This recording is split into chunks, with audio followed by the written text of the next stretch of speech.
about on Saturday afternoon when we learned that Caitlin Clark will be left off of the American Olympic roster for the upcoming games. She turned 22 in January. The roster does not include any players under the age of 26. Christine Brennan has been covering international sports for the U.S. for as long as anyone. She is as authoritative a voice as there is in the media. This was her reaction on ESPN Radio.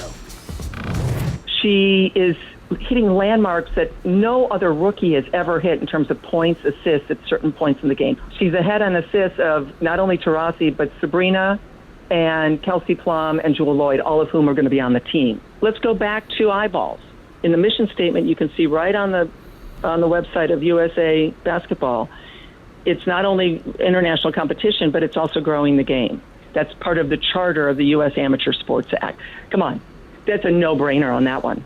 If that's the criteria, you do not take Taurasi, you take Caitlin Clark.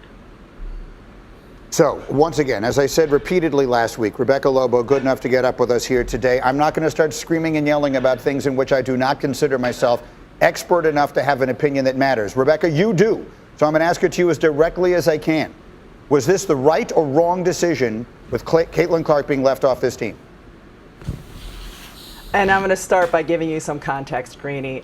When it comes to forming the women's Olympic team, it's a 3-year process. They started having training camps back in February of 22. They had a training camp in April of 22. Then the World Cup in the fall of 22. They had multiple training camps throughout the course of 2023. And then this year in February, they went overseas for exhibitions. They had a training camp this April. So all of the women who were in the pool and all the women who ended up reportedly being on this roster participated in many of those. And why is that important? Well, because of the timing of the WNBA season. The WNBA takes a break during their summer season for the Olympics. And the Olympic team has 7 practices before they participate in the Olympics. So all of these women that you're seeing on the graphic that are reported to have made the roster have played with one another. All of them have had opportunities now over the course of the last couple of years to learn Cheryl Reeve's system, to learn one another, to learn some of the opponents that they're going to face in the international game. And Christine brought up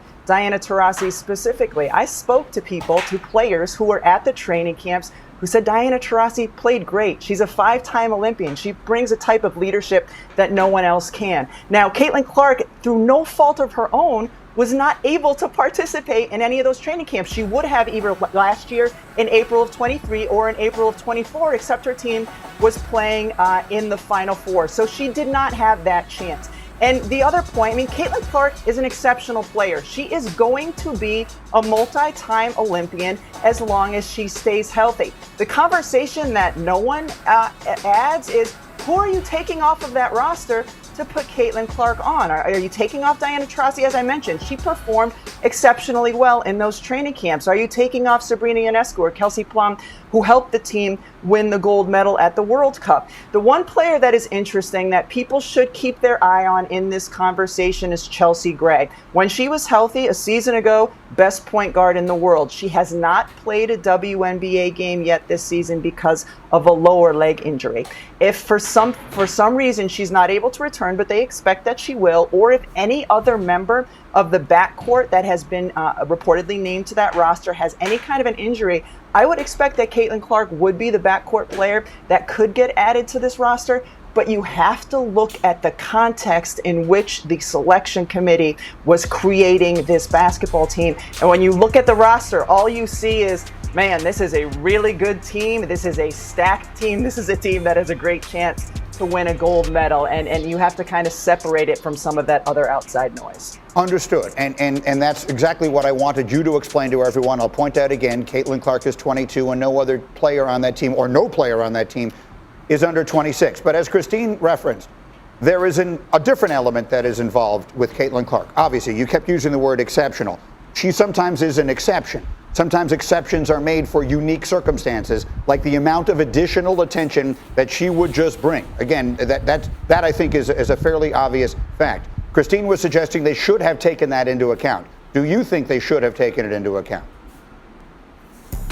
Again, my question would be, at the expense of who? At the expense of who? I think all of the players who made the roster have to feel pretty good about the teammates around them and and the sacrifices that they've made over the course of the last 3 years and the commitment that they have made to USA Basketball. I understand Christine's argument. Would the ratings for NBC and the Olympics be different this year if Caitlin Clark was on the roster? Well, based on what we've seen in ratings anytime Caitlin Clark plays over the course of the last year and a half, yes. Would jersey sales be different?